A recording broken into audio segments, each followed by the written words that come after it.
and as he infuses it with manga, he sends it back to the Jengjin sect as a warning to them to not even think about acting smart.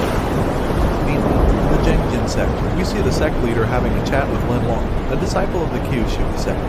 While discussing, the visitor suddenly suggests that it won't be long before the Jengjin will become the #1 clan in the land, since it is prospered.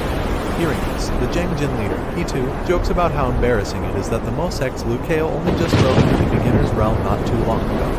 The old man believes that our boy's skills and talent aren't even enough for the Mo sect to challenge him in. But while he's still saying this, Lukeo's response in the form of a dagger swiftly flies through the open window. Not surprising, he too catches it effortlessly as he grabs it barehanded. He says that the younger sect leader must be very terrified. Judging by how quickly he responded, this brother has no idea how wrong he is. Seeing this, Lin Long eagerly states that they should read Lukeo's message, thinking that our boy probably wants to surrender and bend the knee or something. She feels this way because to her, they're in a generation where the strong force the weak to yield to, and in her mind, it's time for the Mo sect to give in. Of course, he too is equally anxious to see what the reply is, so he taps on the dagger to reveal the message, but he's extremely shocked and disappointed when he sees that our boy quite literally left his first message unsealed. At this point, you can tell that Lukeo wants all the smoke, and of course, the Jengjin sect leader doesn't take his little stunt lightly.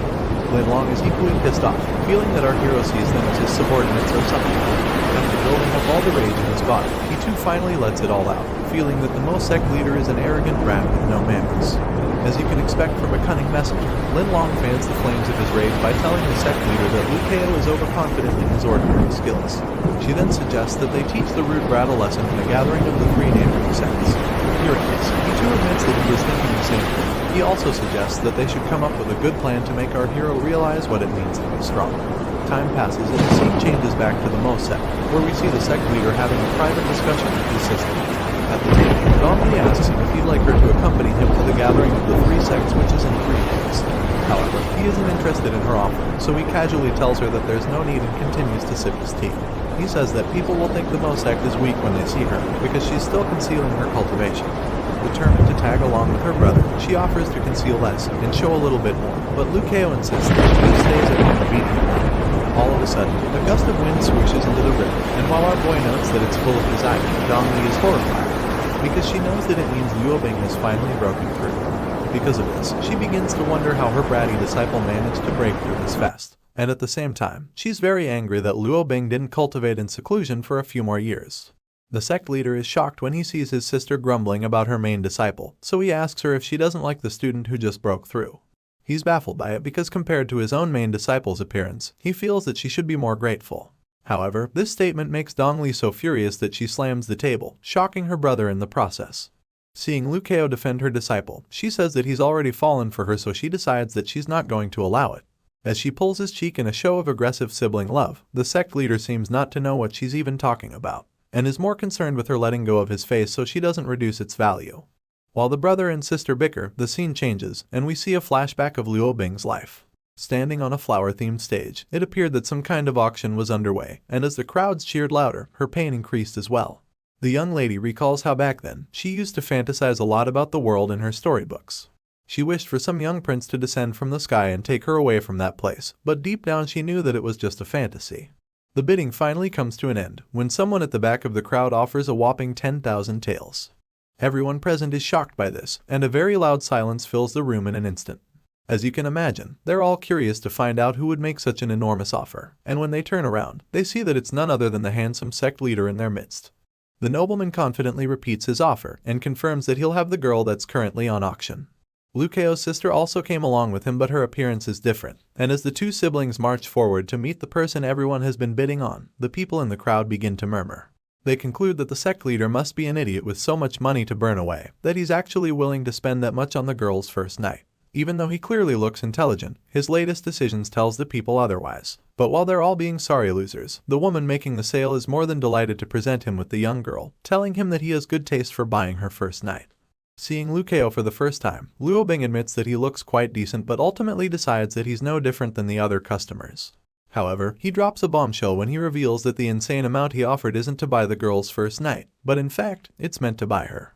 Hearing this, the young girl is shocked and so is her current master. The lady making the sale admits that she won't lose anything if she sells the girl at that price, especially since they don't even live long in their line of work. With this conclusion, she pushes Luo Bing to her new master without a second thought, and as the veil on her head falls to the floor, the scene changes once more. That night happened to be Luo Bing's birthday, and all she can remember is that the sect leader looked like a god that descended to save her. Unfortunately, Dongli is constantly on the watch to make sure that this fairytale story never actually happens. Back in the present, we're given a little backstory to Luo Bing's life. The girl was abandoned by her parents when she was 6 years old and ended up getting sold to a brothel where she was raised for 5 years and taught many things, like reading, writing, and especially the ways to please a man on your first night. Once again, we see that flashback of her auctioning night. Because she was turning 11, all the pervs and pedophiles gathered around, desperate to the girl for themselves. The auction for her first night begins on a light note at only 10 taels, so most of the shameless customers have enough time to flex their deficient bidding power. They shamelessly try to one-up each other, raising the bar higher each time, to the point that the other workers in the brothel become jealous of Luo Bing, because she was born with an appearance that draws all the men to her, even though it's just her first night. Seeing how the men keep bidding on the 11-year-old, the envious co-workers begin to look for things to compensate for how inferior they are in appearance compared to Luo Bing.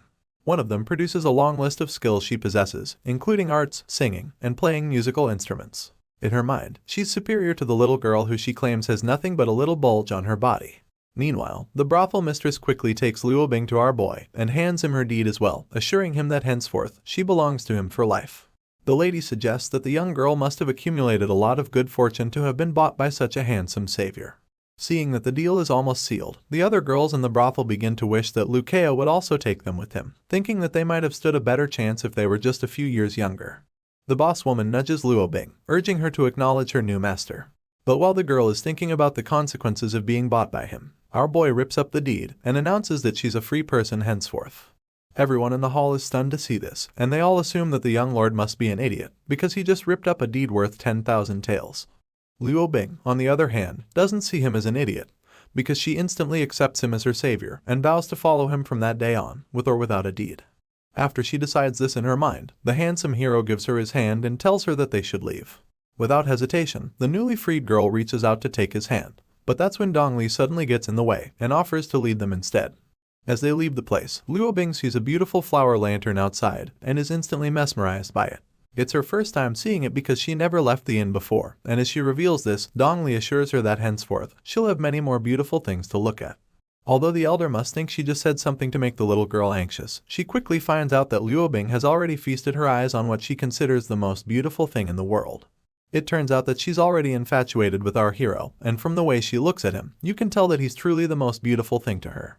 The sect leader's sister notices the new girl staring at him, and it makes her really upset because she doesn't like that arrangement. To make matters worse, Lukeo suddenly suggests that they take a night stroll since it would be a waste not to take a look at the beautiful flower lanterns.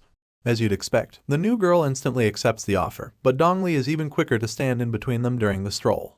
The sect leader points out how uncomfortable the walking pattern is, but she just hushes him so he doesn't ruin her plan. The oblivious Luo Bing is so excited about her freedom that she doesn't even notice the sister's intentions. Meanwhile, Lukeo feels like he's hit the jackpot with this deal this time, because, with Luo Bing's stats, he has a chance of unlocking a hidden event. To him, 10,000 taels is just a fragment of the Mosek's wealth, so he has no regrets for making the deal. The story resumes in the present, where Dongli is still trying to separate her brother's cheeks from his face, and while he's still begging her to let go, he sniffs another mesmerizing fragrance. His sister smells it as well, and begins to panic because she knows that it means Luo Bing's scent of lust has gotten even stronger. While she's freaking out, the scene shifts to somewhere by the waterside, where she's expressing her satisfaction that she finally reached rank 1. Luo Bing suddenly remembers that it's been a while since she saw the sect leader, and just then, she hears the young lord calling out to her, asking her to come over to the bamboo house.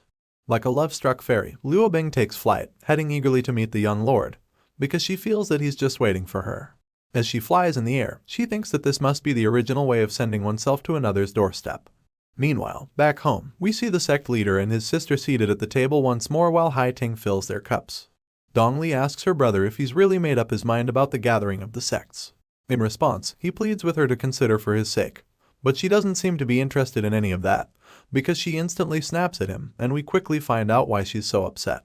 It turns out that our handsome hero is planning to leave his sister behind, and take Luo Bing instead with him to the gathering of the 3 sects. Seeing her behavior, Lukeo bluntly asks her if she's jealous, but like most girls, she denies it, even though it's written all over her face.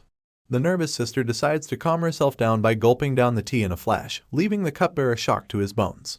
She then slams the cup on the table, before asking the sect leader what kind of conversations go down in the gathering. At this point, it's Lucao's turn to be nervous, and he shows just how uncomfortable he is by gulping before saying anything. He then reveals that although the meetings might look like a normal gathering, it's a lot more than that, and he asks her if she knows what it really is. Hearing this, Dongli's curiosity is piqued, and she's anxious to find out what really goes down there. That's when our hero reveals that the gathering is just a scheme for each sect to show their strength. Lucao explains once again that he can't take Hayating because he'll command such little presence, and he can't take Dongli with him since she's hiding all her strength. It's because of this that he decided Luo Bing is the only one who can represent the Mo sect's strength, after thinking hard about it. Our boy's little sister is still trying to process all of this information because she had no idea that there was even such a thing. That's when Lucao shocks her even more by revealing that the prettier a woman beside the sect leader is, the more effective it is to show the sect's strength. He also cites an example by talking about how the Taobao sect's master Ma and the Jingdong sect's master Liu both have beautiful secretaries. The conversation is interrupted when Luo Bing suddenly enters the room, greeting the elders. As the attractive disciple pants subtly, it appears strangely decent, and we learn that she's using something called the unique breathing method. She learned it in the brothel, and more impressively, she can match it perfectly with the exhaustion from rushing over, making it clear that she's truly a master among masters. As Hayating feels the cups, it's almost like he's not there. But Luo Bing notices his presence, and doesn't fail to greet him either. Our boy sees the attractive disciple and recalls how he used to scroll the internet just so he could see women as elegant as her. Meanwhile, Luo Bing is starting to panic, feeling that none of her tricks to seduce the sect leader are working. She starts to wish that her master wasn't around so that she'd have some time alone with him. And while she's still thinking of this, he informs her that he'll be taking her along to the sect gathering in 3 days. Our boy recalls how his girlfriend in his past life was a lot like Luo Bing, and at the same time, the seductive disciple is delighted that the perfect opportunity has finally arrived. Dongli is pretty furious when she sees her sinful student smiling with joy, so much so that she crushes her teacup in rage. It shocks everyone in the room, and that's when she gets up to curse the existence of the creature called a sister-in-law. After that, she storms out of the room in a huff, making the sect leader wonder if he did something to offend her. And his disciple just makes him worry even more by suggesting that the offense must be a really big one. Lucao snaps at him for his useless comment, so Hayating apologizes immediately and even offers to pour some more tea to make up for it. Surprisingly, Luo Bing takes the kettle from him, offering to help him serve the tea and make things right. The seductive disciple pours tea for our boy, using an oddly specific skill called the art of not pretending to show off your charms without meaning to while pouring tea. Yep, this technique with a long-ass name is one of the tempting arts she learned at the brothel, but unfortunately, it doesn't go exactly as planned. Instead of enticing the sect leader, the charms do a better job of making Hayating drool all over the place. Our boy ain't no simp, so he pays her no attention, and focuses more on figuring out if his sister is just being jealous. Luo Bing can't believe that he completely ignored her, and it turns out that although her tempting art was outstanding, Lucao didn't even look because he's seen even better in his previous life that he's now numb to it. As the handsome hero majestically sips his tea, she can't help but swoon over him, so she starts to ask herself if he'd still be the attractive man he is if he just fell for her simple tricks. As such, she decides to put more effort into her seduction, determined to go all out for the man she loves. Lucao sees the desperate and crazy look in her eyes, so he realizes that she's ready to do anything for his heart, which makes him concerned. Because in his past life, he was always the one who did the chasing. It's only 3 days until the gathering of the sects, and within this time, Luo Bing uses any means necessary to remain in Lucao's house, causing Hayating to lose his job. She uses the art of unintentionally revealing your neckline while wiping a table, but all it does is get her teased by the sect leader. It almost looked like she wanted to sandpaper the table because of how long she was at it. However, she remains undeterred, and proceeds to use the art of unintentionally getting your whole body wet and translucent, after forcing herself into Lucao's bathroom to bathe him. Unfortunately, she gets kicked out for not knowing how to pour water, but still, she doesn't relent. Next, she uses another technique called the art of pretending to fall, showing off your legs and falling on the bed. At this point, it's safe to say this girl acquired a master's degree in seduction at the age of 11. But unfortunately, this qualification isn't enough to stop our boy from scolding her when he catches her rolling in his sheets like a cat. 3 days pass, and we see Lucao racking up experience points like no one's business while cultivating. Luo Bing sees him, and can't help but admire him even more. By the time he's done, he tells her it's time to leave, and as his magic leaf grows bigger, they hop on, and set out to the gathering of the sects. As they soar through the sky, the sect leader thinks about his bratty sister who's still so angry that she refused to send them off. But while he's planning to teach her a lesson when he gets back, Luo Bing is struggling to hide how excited she is to be going on her first trip with the young lord. In her mind, a trip on the magic leaf with only the both of them is practically the same as sleeping in the same bed. She's so excited that she doesn't realize she's been thinking aloud. A wave of embarrassment washes over her when our boy hears her, and to make matters worse, he insists that she tell him what she said the first time. In order to save herself any more embarrassment, she cleverly lies that she was only talking about how outstanding and brilliant he is, claiming that the other sex are going to be blown away by his brilliance and countenance. Luo Bing says all of this, knowing that from what she learned in the brothel, the best way to brush issues aside is by complimenting him. In other words, she just used another one of her techniques, which is called the way to charm a man by compliments, so she's confident that it's going to work. Instead of falling to the technique, Liu Kao gets fed up with the many praises and compliments, so he waves them off, telling her to stop licking his boots. Only the word, lick, is enough to turn this girl's cheeks bright red, and you can't really blame her since she's been trained to have a dirty mind. Luo Bing literally starts to wonder if our boy is asking for the usual startup to intercourse, and as she glances at his pelvic region, she concludes that he must be talking about what Master Old Bao told her once. All of a sudden, this crazy bitch starts touching herself and makes seductive noises, but as the Sigma that he is, Liu Kao pushes her aside, telling her to calm down. Exhausted by her incessant attempts to bed him, the sect leader realizes that truly, one's childhood education really does affect their entire life. Just then, Luo Bing offers him a cup of spiritual water, and although he tells her that she doesn't need to serve him so aggressively, he accepts the cup anyway. Seeing his reluctance, she reminds him that he was the one who bought her, but when our boy hears her say this, he feels sorry for her because she still thinks she's lower than others. Liu Kao requests another cup, and she quickly fills it up for him, addressing him as young lord. When he tells her she doesn't need to call him that, she concludes that he wants something more intimate, so she suggests calling him daddy. As you can imagine, our boy is so shocked that he spits out the water and tells her to shut her mouth, before ultimately deciding to seal it himself.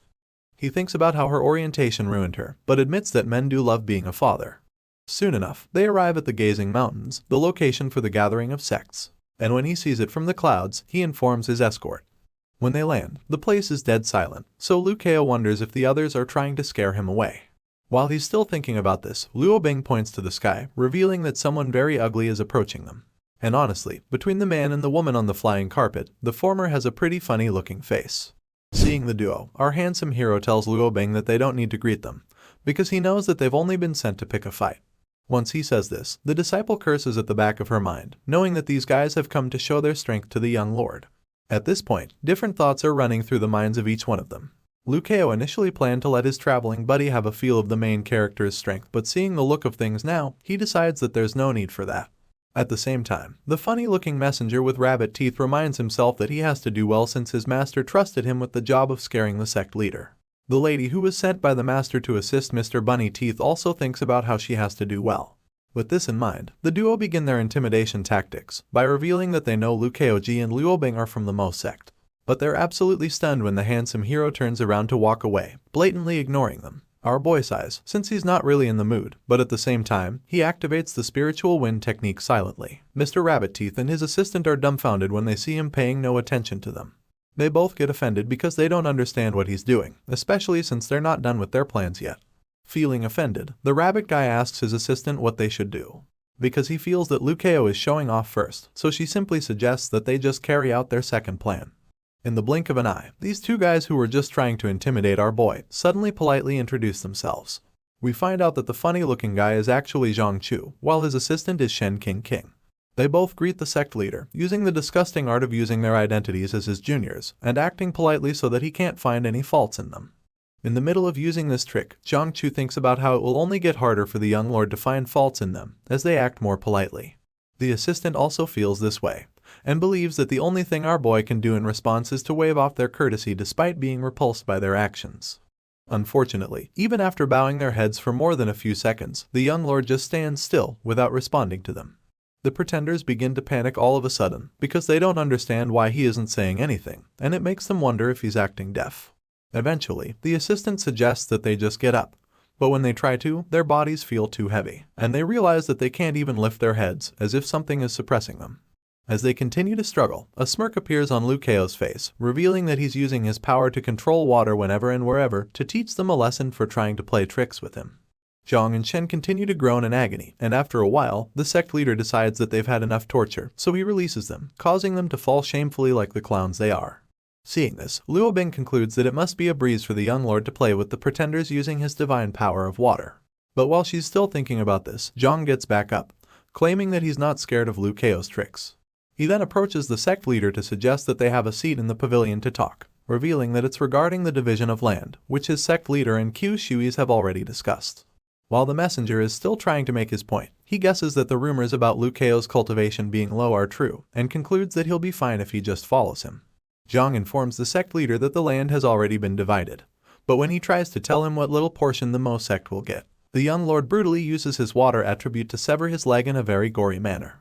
The messenger screams in agony holding his amputated leg, while his assistant just stands beside him, covered in blood. She's horrified when she sees what Liu Keo just did, and she's even more confused by the fact that he did it with just a finger. The sect leader gets fed up with Zhang's noisy screams, so he shuts him up by controlling the water in his body again. Luo Bing, who's been watching the entire thing, is so impressed by the young lord's implementation of the power of heaven and earth. She stares at him in awe, thinking about how he's still dominating as usual. Meanwhile, the fatally injured messenger desperately begs his assistant to help him stop the bleeding quickly, but his request takes her off guard. As she leans over to see if she can help him, she sees the sect leader and Luo Bing walking away, so she's suspicious that our hero might aim for her head with his finger. She begins to panic, wondering what she should do, but when she looks up at the young lord, he just ignores her and asks Liu Bing to serve tea. Shen is shocked that he's allowing her to treat Zhang's wounds, so she decides to use a weird skill to calm her colleague down with several taps on his body. Seeing this, she begins to wonder why a sect leader who was rumored to be useless has such a terrifying aura. As our boy sips his tea, he notices the messenger's assistant staring at him, so he asks her if she's thirsty, and that alone scares her enough to run away, carrying Zhang on her back. She knows that there's no way in hell the sect leader actually cares if she's thirsty, so she concludes that he must be telling her to get lost. When the pretenders leave the scene, Liu Bing pours some more tea for our boy and suggests that Shen must have understood the message. Liu Keo says that even a pig would understand his unspoken way of saying that he'll kill her if she doesn't scram. A very flustered Luo Bing agrees with the sect leader. He then asks her to take a seat beside him so they can enjoy the nice scenery together since there are no outsiders around. The young lord then informs her that the Zhengjin sect and Q Shui sect will be returning in a while, and as she takes a seat, she tells him that what he did with the pretenders was amazing. Turns out she's using one of her tricks, called the art of flattering, because in her line of work, there's a need to flatter till the end. She stares at the handsome hero while he sips his tea, and starts to see how stunning he looks that day. Of course, Liu Keo gets a whiff of what she's doing, making him notice how she's spreading her charm everywhere. To him, this perfect scent he's perceiving is a perfect match for a young lady, so he decides that he can't react to her antics, because if he does, she'll only get worse. Bro knows that a maiden in love like her might recall this memory in a few years later. In that memory, even the fresh blood spilled on the ground that didn't fit the scenery would turn into red flowers that bloomed beside the pavilion. Elsewhere, we see Shen still running for her life with Zhang on her back. She's sweating and panting, but all she can think about is how the young sect leader is definitely a monster. The speed at which she's running is so great that she doesn't even notice that Zhang is getting slapped around by tree branches. At the moment, her priority is escaping, so she can report back to her masters. After Zhang has had enough of the horrible experience, he reminds his younger sister that she can actually fly using her sword. Turns out the fear made her forget, so immediately he says this, she takes flight, while warning him not to talk to her. Soon enough, they arrive at the Zhengjin sect, and as she lands at the entrance, the other disciples are shocked to see their brother is horribly injured. The older disciple scolds Zhang for having such injuries on his body, claiming that they're despicable. Elsewhere, we see two elders talking about how the land must be theirs, but while they're feeling confident about it, their messengers barge into the room to give them the bad news. The disciples rush into the room and inform the masters that Liu Keo has injured the messengers. This leaves the Zhengjin sect leader furious as he curses the hero, wondering what gave him the guts to do such a thing. He too flips out, and the lady beside him thinks that he indeed doesn't know how to contain his temper. Seeing Zhang's terrible state, he decides to save the disciple by tossing a pill into his mouth and telling him to eat it. All of a sudden, the messenger begins to recover, so the master asks him to explain what happened. Zhang rambles on about what went down, and the master finds out that Liu Keo maimed him with a single finger. Unfortunately, that's not all the messenger has to say, because he also informs him that he felt a strange, yet powerful aura of the power of heaven and earth coming from the Mo sect leader. Hearing this, the masters are horrified, because they can't believe that someone who they thought was trash would attain that kind of power after being stuck at the beginner's level for so long. At that moment, Shen informs her master that she has something to say, and the latter instantly tells her to speak up. The disciple then reveals that a few days ago, she heard that there was the birth of a genius in their land, and that this person triggered the heavenly order 9 times. Shen believes that everyone should have already heard about the incredible event, and the two masters appear very surprised when she's done talking. He too recalls how shocking the 9 rings of the heavenly order were, admitting that even he wanted to rush over to see for himself. He wanted to know who exactly the person that triggered it was, with the hope of recruiting them if they belonged to a small sect. Unfortunately, when he tried to do this, a terrifying purple cloud stopped him from peeking, claiming that its people were awakening. The sect leader was shocked to his bones, and equally afraid when he saw that it was a big cultivator, so he told his people to hurry up and run away. At that time, he wasn't able to take a closer look because of the insanely big cultivator that pressured him. But now that he thinks about it, he feels that the one who triggered the heavenly order that day is most likely Liu Kao. Not only did our handsome hero get favored by the power of heaven and earth, but he also has someone looking out for him, and this makes he too so frustrated that he loses his cool again. With this discovery, he finally understands why the young lord was daring enough to reply to his message with scene. And on top of that, he also dared to break his disciple's leg. The Zhengjin sect leader sits down and begins to panic, because he feels that he's really doomed. The concerned disciples notice their master sweating profusely, so they wonder what's wrong with him, or if he had too much water to drink, because at this point, it's looking like his brain can pee too. Meanwhile, Linlong ponders deeply on the issue of Liu Kao triggering the heavenly order 9 times, and begins to ask herself how the Zhengjin sect can even compare to someone like him. She feels like they don't even have the right to polish his shoes, and at this point, it's easy to see that her allegiances have changed. The Q Shui sect messenger begins to feel that the old man is standing in her way, but even though she's already done working with him, she decides to apply elegance and charm, feeling that it shouldn't be too hard to strike a deal with Liu Kao if she's willing to pay the price. The restless he too suddenly instructs one of his disciples to gather all the elders for a meeting, so that they can discuss how much resources will be allocated to the Mo sect. Hearing this, the disciples are stunned, so they ask their master if he meant what he just said, because they can't believe that he would even think about giving resources to the Mo sect, but to talk of even discussing how much. In response, the very bothered master tells them to shut up, and instructs them to just do as he said. After they leave, he too sits in his chair again, and resumes his episode of panic and self-pity. But while he's doing all of this, Linlong just watches him, and scoffs, concluding that all men are the same after all. The scene shifts back to the pavilion, and we see our boy receiving a notification from the system. He's shocked by this, and while he's trying to check it out, the love-struck escort he brought along keeps staring at him, thinking that he's certainly unparalleled. When he finally opens the message, he's pleased to see that the Mo sect's reputation value has increased, thanks to the newly added fear of the other 2 sects. Seeing that the value is already at 500, the handsome hero concludes that the other sects must have received his warning. Just then, another point is added to the value, but Liu Kao can't help but feel that it's unfortunate a small sect can only give such little reputation.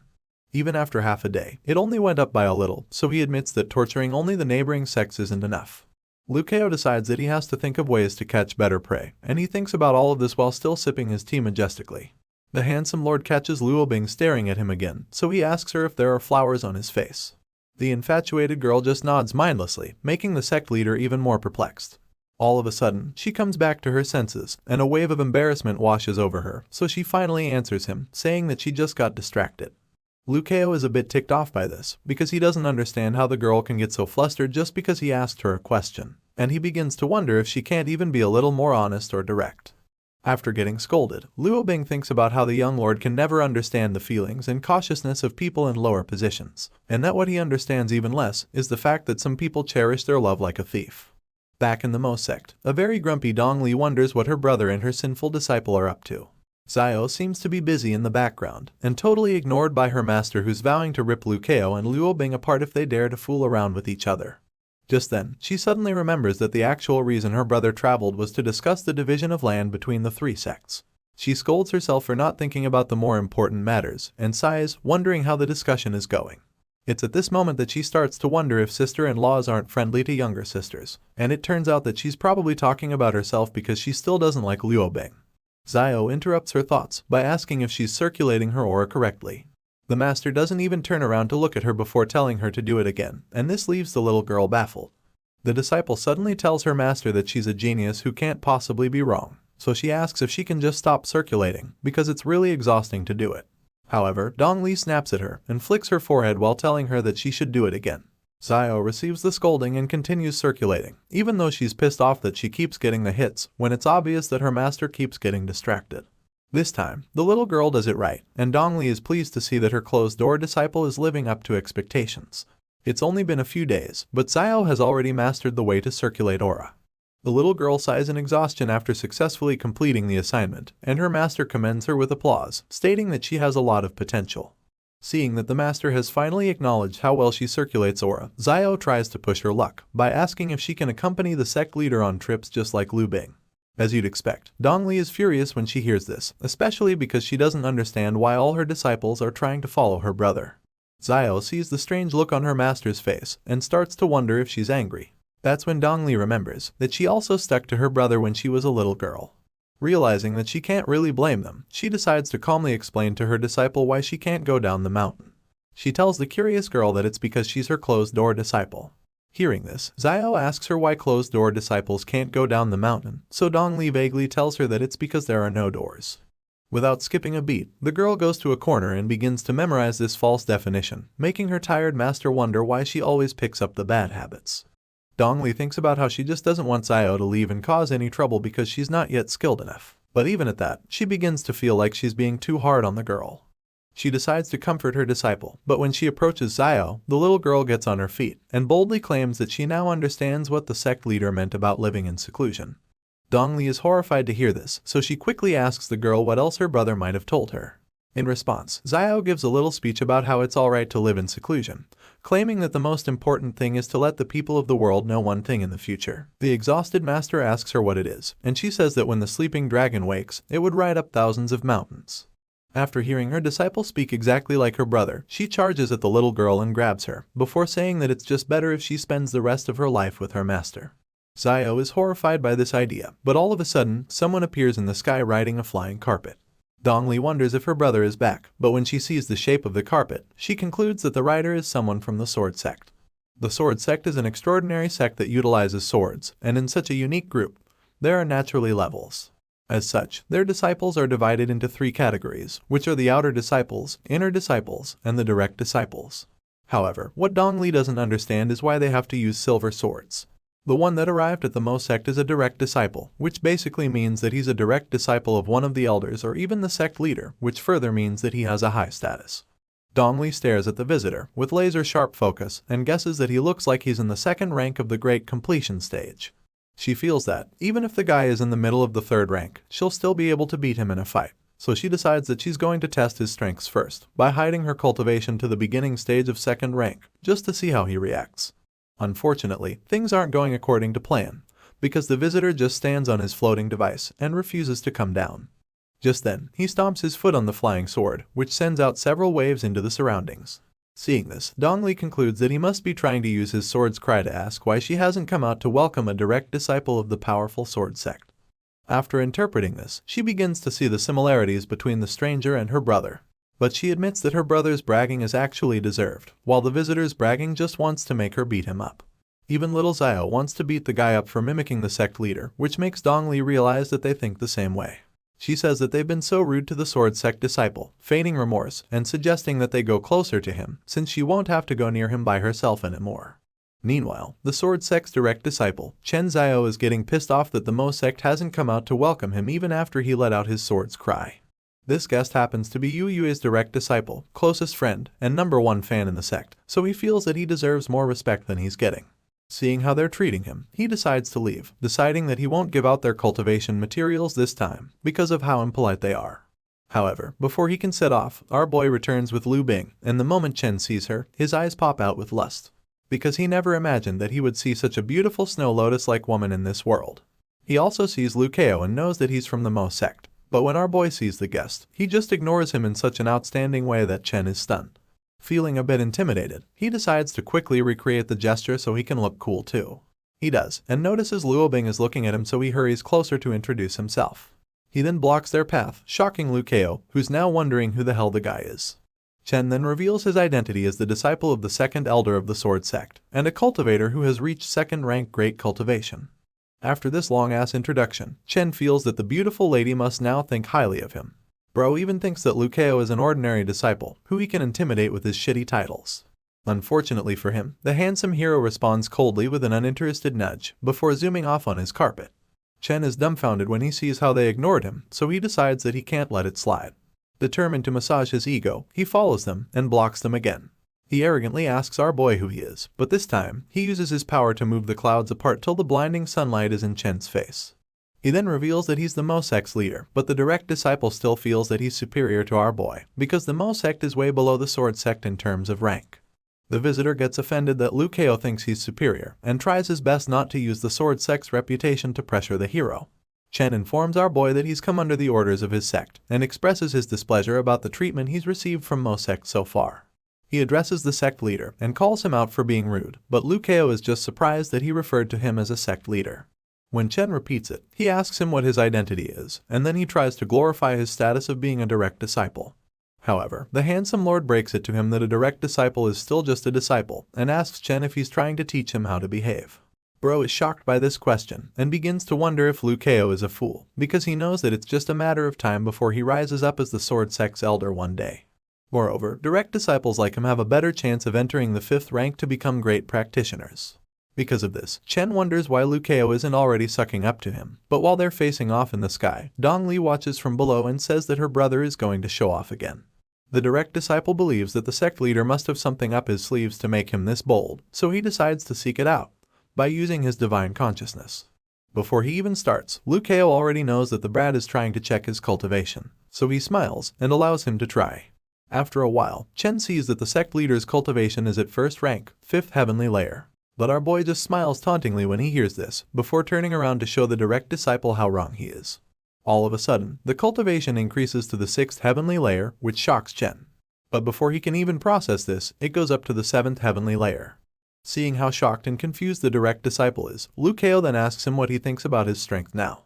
Fear grips Chen when he hears this, because he realizes that the sect leader hid his real cultivation so that he couldn't even see through him. While Liu Kao is busy putting the direct disciple in his place, his sister watches from below and begins to wonder if he has broken through again. With this in mind, she recalls the first time he broke through with just a cup of water, and as a smile appears on her face, she concludes that her brother hasn't changed. Dong Li sees flashbacks of her childhood, and remembers how she's always looked up to her big brother.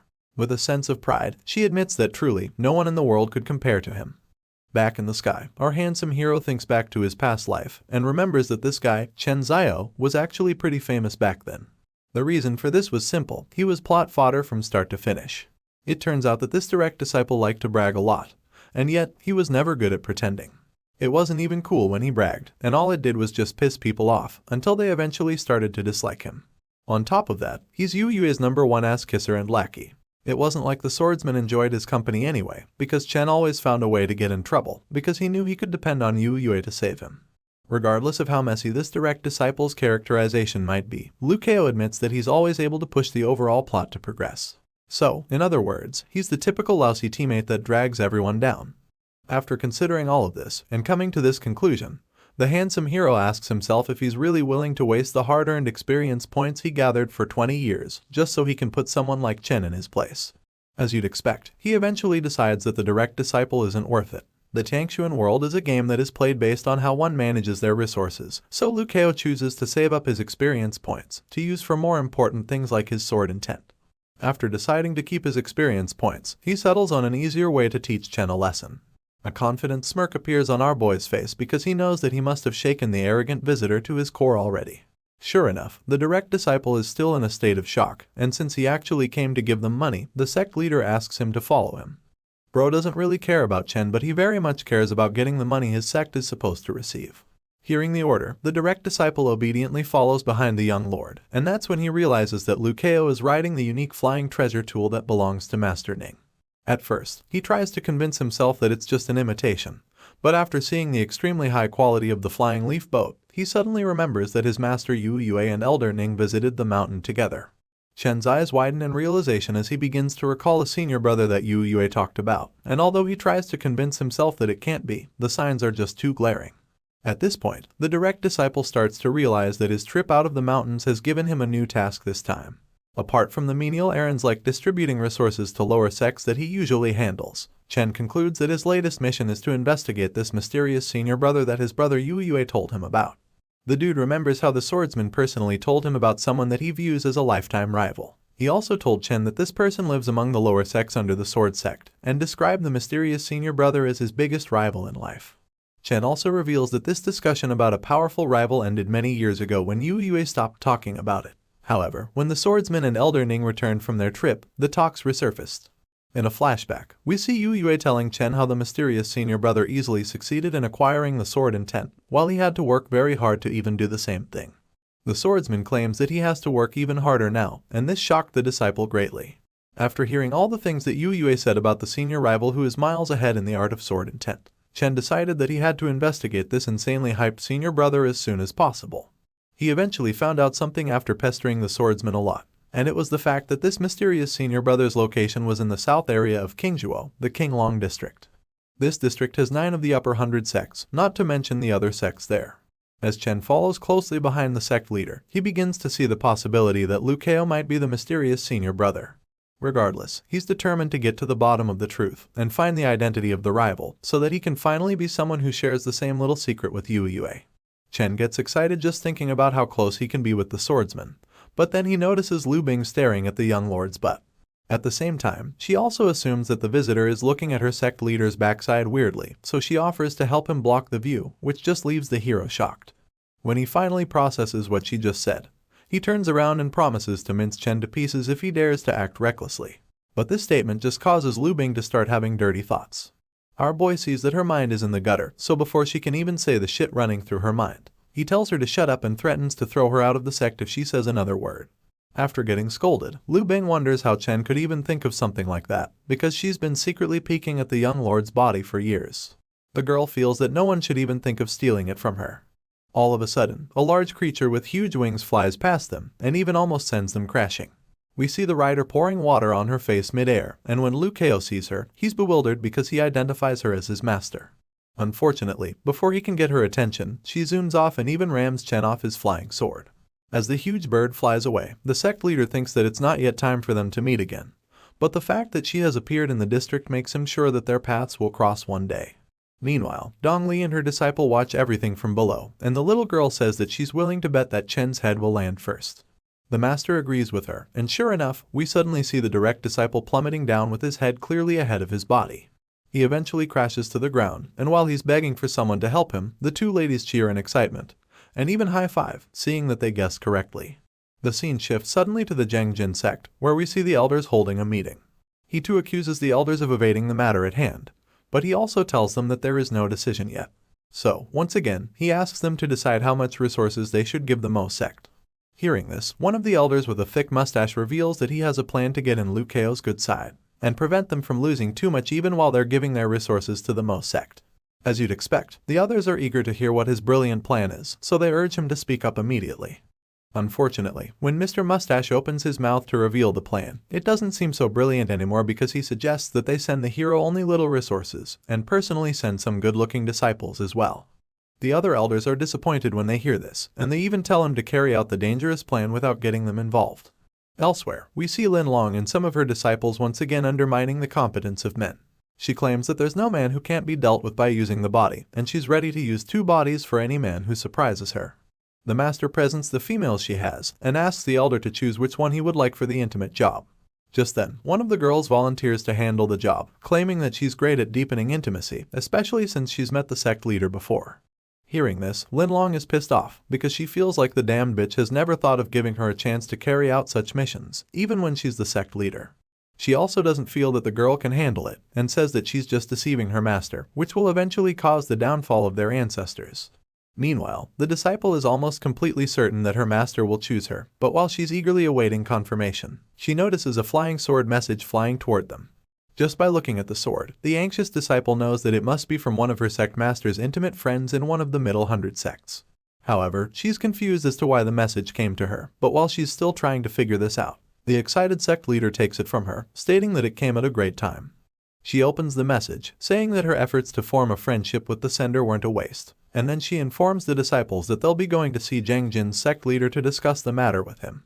A while later, we see Lin Long and he too gleefully reading the message from the direct disciple of the sword sect. The fact that the sender is the disciple of the second elder, who wants to drop by their sect, makes them even more delighted. Because of this, they both agree that a great opportunity has come to them, and he too suddenly informs his disciples that the matter of giving the Mo sect their resources will be put on hold.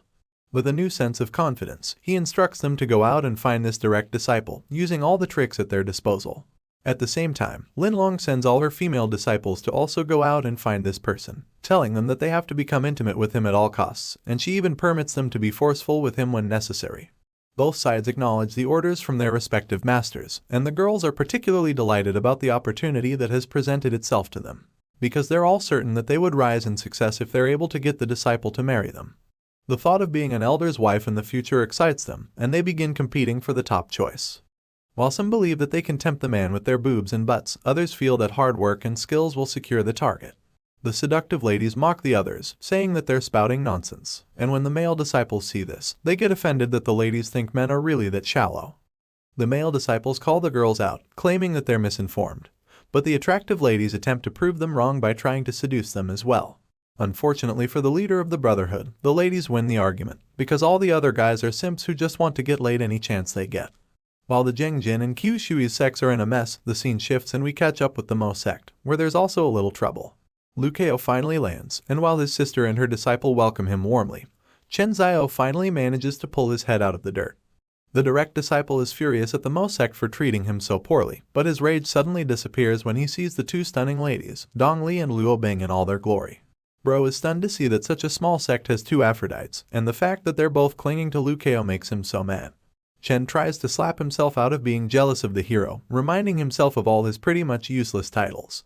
By some miracle, he manages to get his confidence back, saying that it's just a small sect, but he spirals again when he suddenly sees that Dong Li is at 2nd rank, 9th heavenly layer. His jaw drops to the floor when he sees this insane feat, and it makes him wonder how it's even possible. Chen is horrified to see that the young lady already has a power that he and even the Sword Sect's inner circle can't possibly match up to. So he finally admits that the Mo sect indeed has many hidden talents. Of course, Lukeo notices the direct disciple's shock after seeing his little sister, so he commends her for making him look good in front of strangers. After wowing the visitor over and over, our boy finally decides to go into the main hall with his people.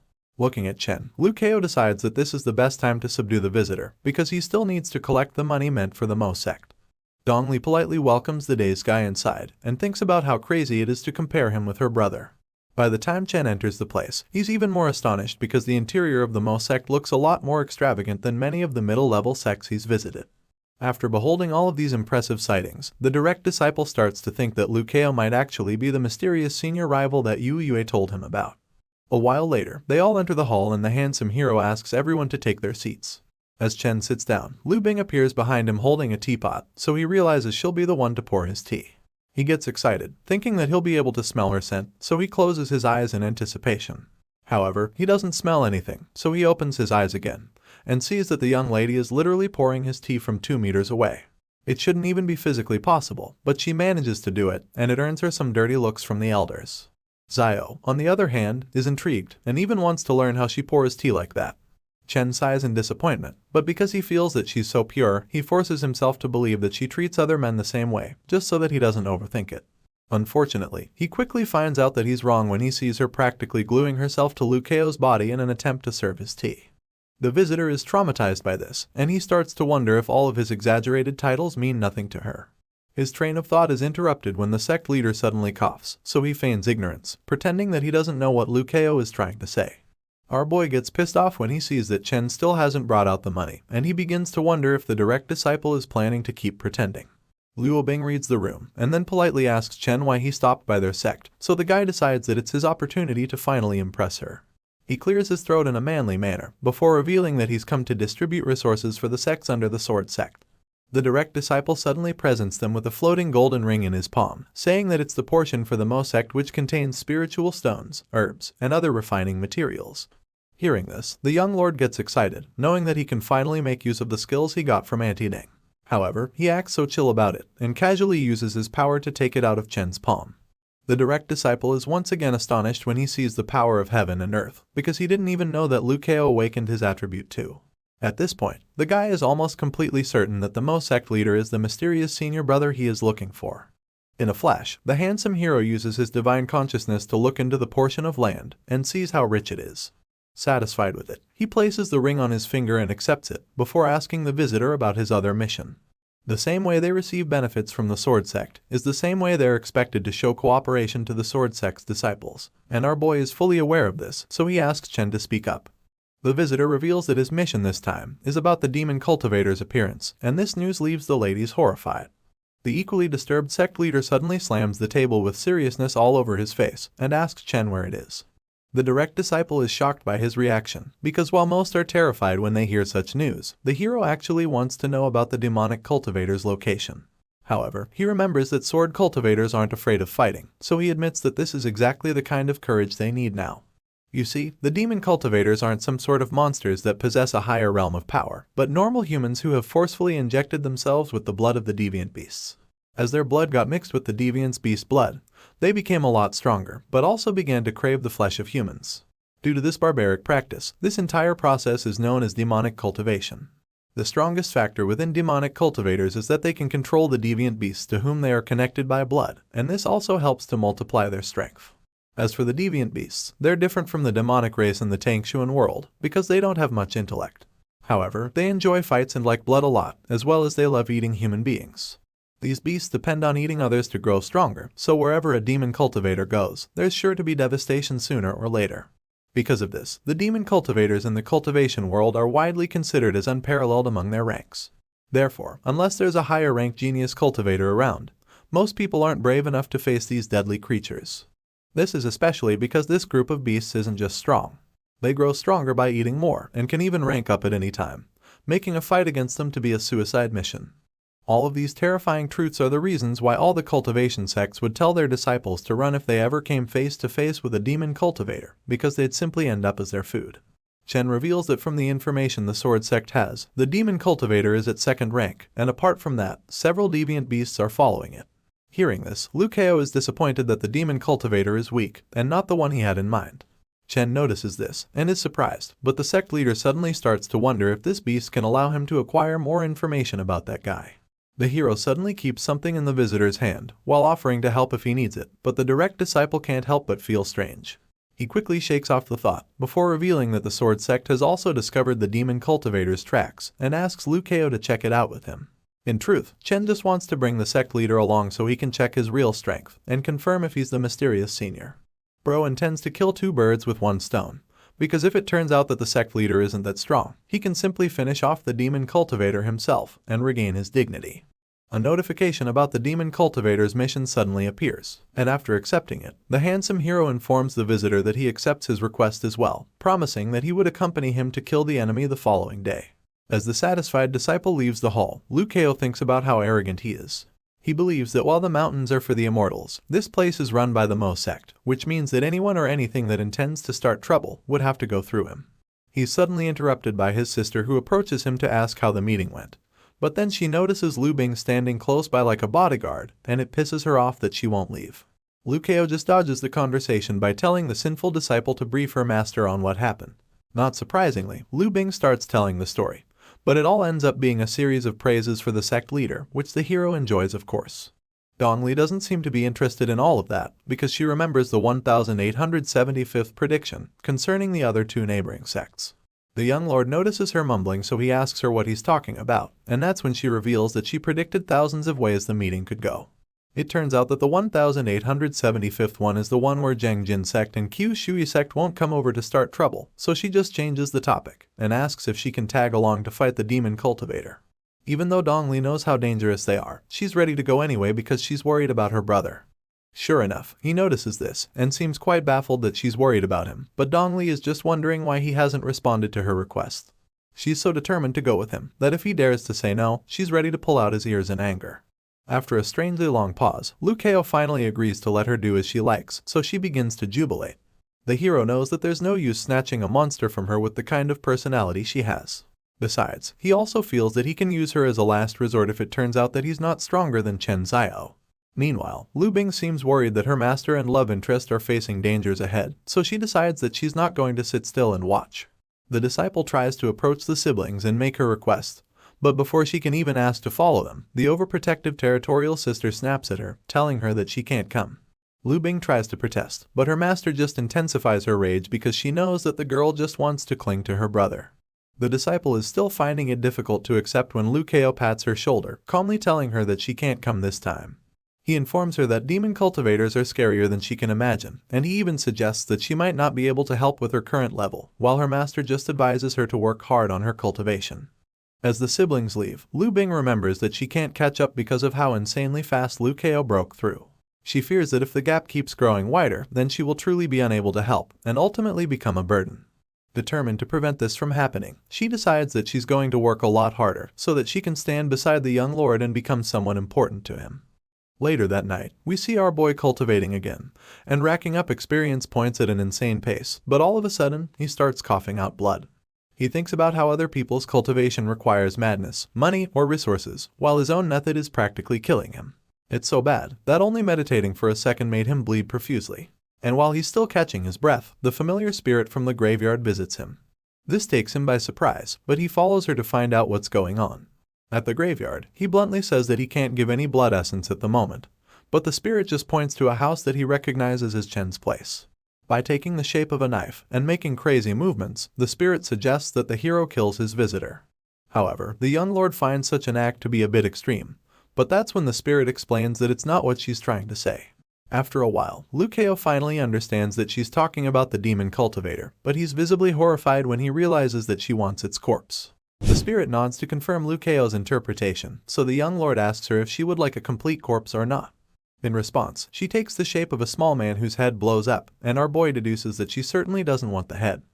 After interpreting this, he reminds her that demon cultivators are very strong creatures, so he explains that even he would have to use his full strength to defeat one of them in a fight. Because of this, he points out that it would be tricky to only behead the monster as she wants, and then informs her that there will be extra charges if he's going to carry out her very difficult and specific request. The spirit freezes in shock when he says this, and the sect leader concludes that she must be faking another malfunction, so he bluntly tells her that he's not going to carry out her request if she won't add the extra charges. He turns his back to her to show just how serious he is, and after a short while, the spirit passes him another scroll. Liu Kao's stern demeanor changes the moment he sees the shiny blue item, so he quickly reaches for it in excitement. However, before he can grab it, she dashes away from him, and that's when he confirms that she'll only give him the jade scroll when he presents the corpse. He relishes the challenge, and admits that she's certainly not dumb even though she's not the smartest around. Just then, Liu Kao sees something that leaves him in a state of awe, and that's the fact that the scroll she's holding away from him is actually a blue rank, lower tier that contains the Autumn Cicada sword skill. The young lord almost can't believe his eyes because he knows that it's a secret sword skill that can only be found in the middle rank sects. The scroll's value far exceeds the life of a second-ranked demon cultivator, and this makes our boy admit that having an elderly at home is like having a treasure. Seeing how great the reward is, he promises himself that he's going to take the task no matter what. On top of that, there's also a system reward for the same mission, so he realizes that he's practically killing 3 birds with 1 stone at this point. It doesn't take long before he starts fantasizing about the reward, especially since he's looking forward to gaining the blue rank sword skill. In his past life, he spent an insane amount but only managed to acquire a blue-ranked middle-tier scaled dragon entering the sea. The core of that particular skill is basically shooting, and our boy recalls how it shoots out like a dragon, packing a huge punch with every shot. With this in mind, he begins to wonder what this new skill would be like, imagining that the autumn cicada would mean bringing the autumn forth with a slash as it rains down with cicadas. After thinking about all of this, the young lord accepts the job, pretending that it's only because of his relationship with the spirit, and making it look like it's definitely not because of the blue rank sword skill. After he accepts the task, the spirit nods in acknowledgement before suddenly disappearing back into the grave. After she leaves, the sly hero starts to wonder what other skills and treasures she still has. He makes note of this and tells himself to think of ways to acquire all of them. It's at that moment that he suddenly remembers that he didn't even ask what she wants with the demon cultivator's head, but when he asks the question, the graveyard just remains dead silent. That's how it's supposed to be after all, he says.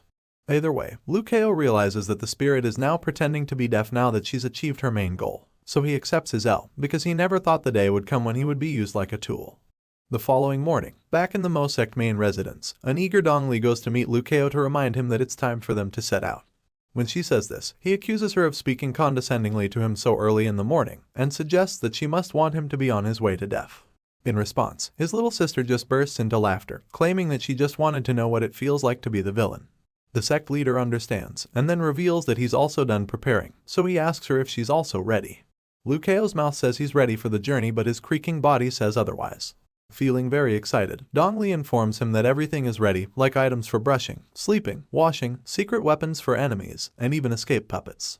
Hearing this, the sect leader is overwhelmed by how dependable his little sister is, but she just laughs behind him and tells him to call Chen so they can set off together. The tired-looking sect leader casually tells her that he'll do so, but while you'd expect a more formal method, Bro just stands in front of his room and shouts at the top of his voice, calling out for that disciple to meet him at the mountain entrance. The frustrated disciple who's still in bed hears this, so he just yells back in response, reminding the sect leader that his name is Chen Xiao and not that disciple. The scene changes, and we see the siblings standing outside. Liu Kao says that he almost forgot the Mo sect used to have a protection array as well. However, he admits that it's a bit old and in need of repairs, but while he's feeling a little sad about it, Dong Li tells him not to worry because she's already learning about arrays. She assures him that she'll restore the ink painting protection array her brother is referring to. Hearing her say this, he suddenly remembers that she has reached level 9 for every attribute stat, and admits that even though she hasn't gotten to 10 in all of them, she can learn anything she wants with great ease. Unfortunately, there's one major problem, and it's the fact that they're too poor, so Liu Kao isn't able to acquire any training materials for her to practice with. Feeling bad about this reality, he pats his little sister on the head and tells her that what she just said makes him happy, even though he knows that her motivation to repair it is just to play around more freely. Either way, the sect leader assures her that he'll find a way to make some money for her, especially because it's an older brother's responsibility to fulfill his younger sister's wishes. Dong Li is touched when he says this, and she almost doesn't know what to say, but Liu Kao just quietly wishes for the noob players to arrive sooner. It turns out that they're the best tools to be taken advantage of, and they're also great workers. But while our boy is still fantasizing about their arrival, Chen appears in front of him. The direct disciple dashes toward them, reminding the sect leader that his name is Chen. But Liu Kao just ignores him and tells Dong Li that they can leave now. From afar, Chen sees the sect leader growing his floating leaf boat, and is surprised because he thinks they want to leave without him. He scoffs when he sees this, and begins to feel important because, to him, they wouldn't even know where the demon cultivator is without his help. Just then, he calls out to them and confidently tells them to watch as he tracks down the demon cultivator. Chen lifts his hand in the air, and a bright purple ball of energy appears, but while he's still pulling out his party trick, Liu Kao interrupts him. Looking disappointed, the sect leader reveals that he's just using a blood tool, which is mainly used for tracking the owner of the blood. He then tells Chen to stop talking and get on with it, because there's nothing he doesn't already know of. The direct disciple is dumbfounded at this point, because he doesn't understand how Liu Kao keeps embarrassing him every chance he gets. With his ego badly bruised, he decides that he has to find a way to redeem himself. While Chen is still struggling with that, Dong Li asks her big brother how he even knows about that, especially since they don't even have blood tools in the Mo sect. Liu Kao chuckles nervously in response, telling them that it's also his first time seeing it, but says that he's seen it in a livestream before, as well as under special circumstances where he's seen people use it. Dong Li is surprised to hear all this talk of special people and all, but before she can hound her brother about it, Chen reveals that his blood tool has had a reaction, implying that they're not far from the demon cultivator. Eager to find the owner of the blood, the sword sect's disciple hops on his flying sword and urges the others to follow him. The blood tool continues to vibrate like crazy, and when Dong Li sees this, she asks her brother what other special uses it has. Our boy begins to sweat after hearing the question, because he knows that he said too much earlier. So, not wanting to let her down, he tells her that the tool can also be used for crushing some garlic. The oblivious little sister is amazed when she hears this, and soaks in the pretty much useless knowledge like a sponge. Just then, Chen informs them that the item is vibrating so much that he can no longer hold it, and he feels that they're definitely close to the target, but Dong Li realizes that they'd have to go into the Forest of Flames. She suddenly remembers that her brother's marrow-cleansing grass was acquired there after he killed a deviant beast. With this in mind, she informs her brother that the forest has many beasts, and suggests that the demon cultivator must be even stronger than them if it's really there. Feeling worried, Dong Li tries to suggest that they go back, but before she can even finish talking, the fearless hero tells them to head down there so that he can let the demon cultivator know what it feels like to have its skull broken by a master player. His sister hears this and sighs in frustration because just as she expected, he isn't even slightly frightened. As they fly over the place, Chen thinks that the Forest of Flames reeks of the traces of beasts, and he admits that they would be in great danger if they fought the demon cultivator there. Since there are many beasts that can be controlled that are living in the forest, he knows that they'd be surrounded in seconds if a fight breaks out there. After considering all of this, he wonders what the sect leader has in mind, so when he sees Liu Kao excited to go down there, he's shocked at first. However, he realizes that this is exactly how fearless sword cultivators should be, and it makes him think that the sect leader is truly remarkable. As they fly down into the forest of flames, Liu Keo thinks about what a great spot it is for gaining experience points, since it has many deviant demons and even the demon cultivator. His legs eventually touch the ground, and he reminds himself that a real man should be fearless for the sake of experience points. With this in mind, a crazy grin appears on his face, because as far as he's concerned, the demon cultivator and all the other beasts can't escape from him. All of a sudden, Chen informs them that the blood tool is vibrating intensely again. He concludes that the demon cultivator must be right in front of them. He urges them to hurry, and Liu Keo just tells him to lead the way, and the disciple seems shocked when he hears this. He feels like the sect leader is ordering him around, and while he's okay with leading the way, he vows to show his real power soon, because even sect leaders from the middle rank won't boss him around. They go deeper into the forest, and not surprisingly, the beasts lurking around begin to show themselves. The blood tool continues to vibrate and even starts to glow, so Chen figures that they must be getting close. At this point, Liu Keo kind of wants to see what would happen if he uses the blood tool to hit the demon cultivator's neck. He starts to feel that it's such a waste the Mo sect doesn't have a tool like that, because he feels that he would have used it to track down the demon cultivator that killed his parents. The deviant beasts consume their own kind, so it makes his job harder because they usually eat up the entire corpse without leaving any scraps. Dongli suddenly suggests that they hide their Kai aura first, and as she begins to do this, Chen admits that he can't use the technique as easily as she does. After that, the direct disciple eagerly says that they can now launch a surprise attack on the beasts. But before he can finish talking, the sect leader touches his shoulder gently and asks him not to go. Chen turns around, wondering why Liu Keo stopped him, so he insists that they should launch a sneak attack, and asks him why he held him back. That's when the sect leader calmly tells him that they're already exposed, and sure enough, when they look at the bushes in front of them, the red eyes of the beasts are already locked on them. Suddenly, a level 21 black winged dog and a level 25 scorpion tiger burst out of the bushes to attack them. But while Chen and Dongli are terrified, the fearless hero leaps into the air to engage the enemies. The winged dog roars at him, but he just